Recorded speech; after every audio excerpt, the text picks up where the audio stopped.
नमस्कार, मैं Sunil Meena,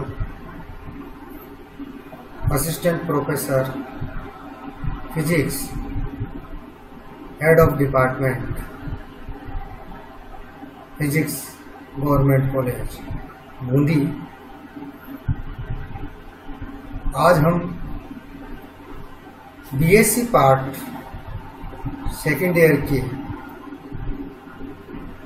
unit first का पहला चैप्टर सर्किट एनालिसिस के बारे में जानकारी प्राप्त करेंगे। परिपथ विश्लेषण से संबंधित कुछ परिभाषाएं हैं जिनकी हमें नॉलेज होना चाहिए और उन परिभाषाओं के आधार पर अपन किसी परिपथ को समझ सकते हैं, जिसमें पहली है जाल। जाल किसे कहते हैं? जाल जैसा कि इसके नाम से प्रतीत हो रहा है कि उससे संबंधित मतलब सर्किट से संबंधित जितने भी एलिमेंट है वह एक समूह के रूप में उपस्थित होते हैं। उस समूह को क्या कहते हैं? जाल कहते हैं। तो इसकी परिभाषा ये बनती है कि विद्युत स्रोत तथा विभिन्न विद्युत चालक अवयव जैसे प्रतिरोध, प्रेरक, संधारित्र, डायोड, ट्रांजिस्टर आदि के संयोजन से बने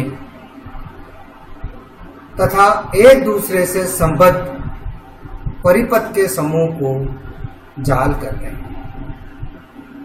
जाल दो प्रकार के होते हैं, निष्क्रिय जाल और सक्रिय जाल। यदि किसी जाल में ऊर्जा स्रोत न होकर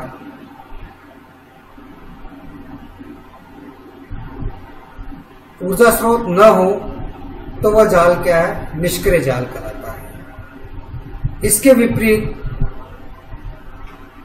जनित अथवा ऊर्जा स्रोत से युक्त जाल को सक्रिय जाल कहते हैं। अब यहां पर एक ये डायग्राम दिखाया गया है। यदि किसी जाल में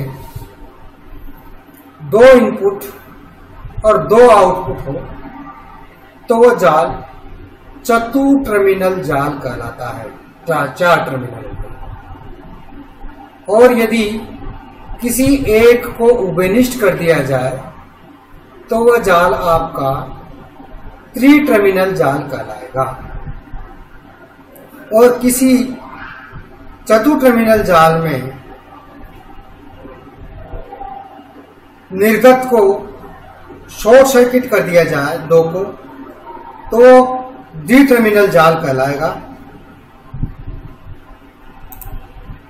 यदि किसी जाल में दो सुस्पष्ट अलग अलग टर्मिनल के युग्म हो अर्थात दो निवेशी दो निर्गम टर्मिनल हो तो वह जाल चतु टर्मिनल जाल कहलाता है।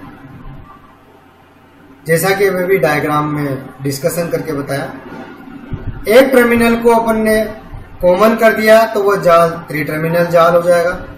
और यदि जाल में केवल दो ही टर्मिनल हो अर्थात चतु टर्मिनल जाल का शॉर्ट सर्किट कर दिया जाए तो वह जाल टू टर्मिनल जाल डी नेटवर्क जाल बन जाता है। अब विद्युत स्रोत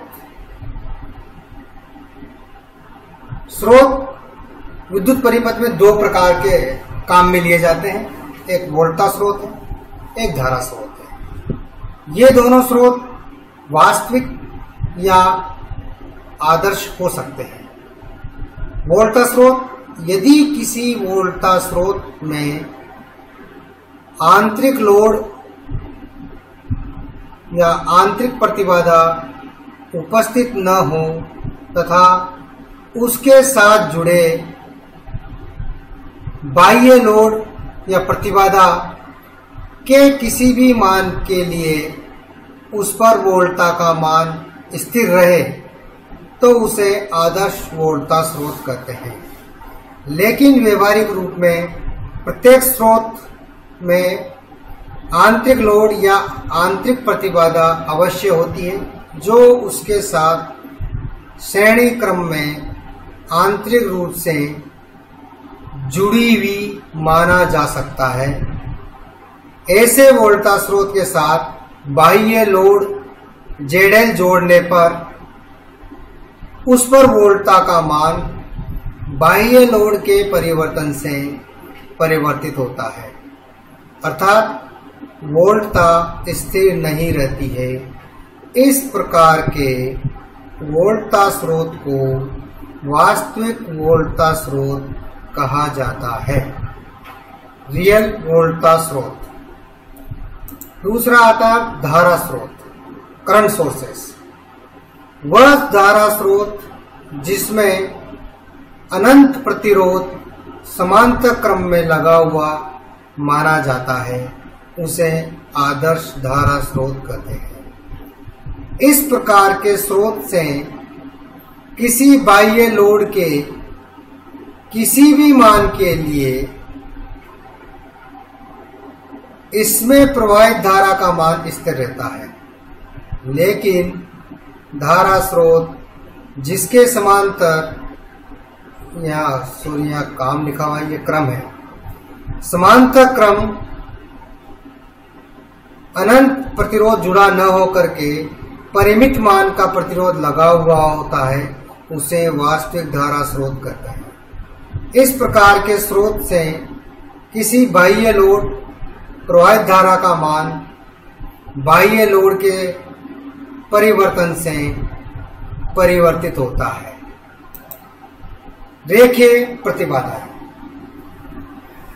यदि किसी प्रतिबाधा से प्रवाहित धारा तथा उसके सिरों के बीच उत्पन्न विभवांतर के बीच खींचा गया वक्र सरल रेखा प्राप्त होती है, तो इस प्रकार की प्रतिबाधा को रेखीय प्रतिबाधा कहते हैं।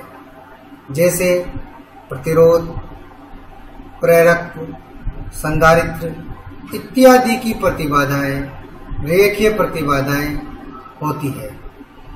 लेकिन डायोड, ट्रायोड, अर्धचालक, डायोड इत्यादि की प्रतिबाधाएं रेखीय प्रतिबाधा नहीं होती है, क्योंकि इनके लिए वोल्टता तथा धारा के बीच का ग्राफ सरल रेखीय न होकर अरेखीय प्राप्त होता है।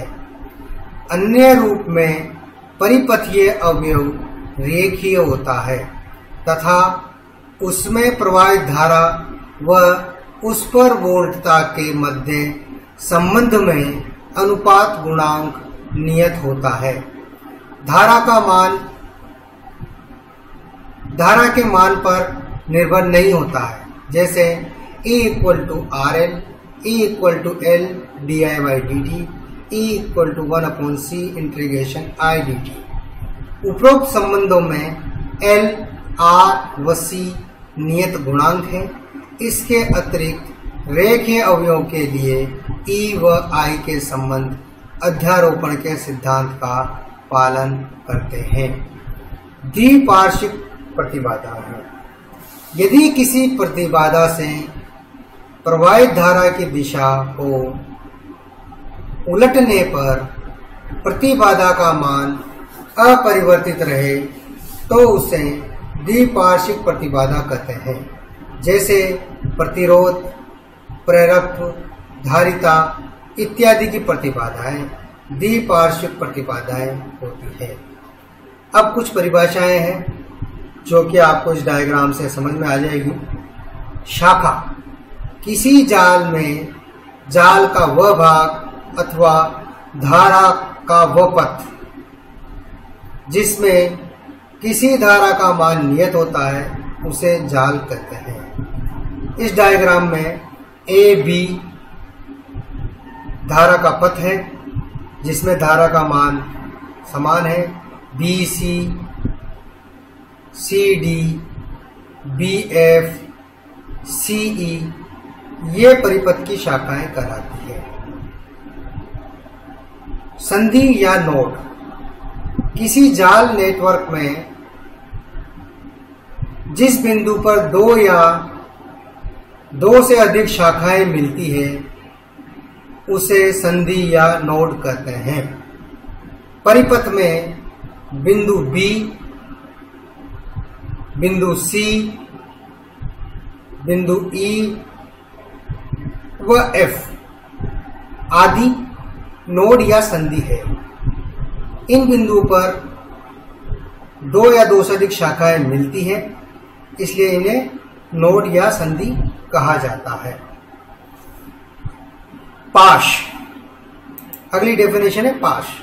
पाश या लूप किसी परिपथ में धारा का वह बंद पथ जो शाखाओं के द्वारा बना होता है उसे पाश या लूप कहते हैं। डायग्राम में ABFA ये एक लूप है जो शाखाएं और धाराओं द्वारा बना हुआ है। BCEFB ये एक पाश है। इस तरीके से ये सब बिंदु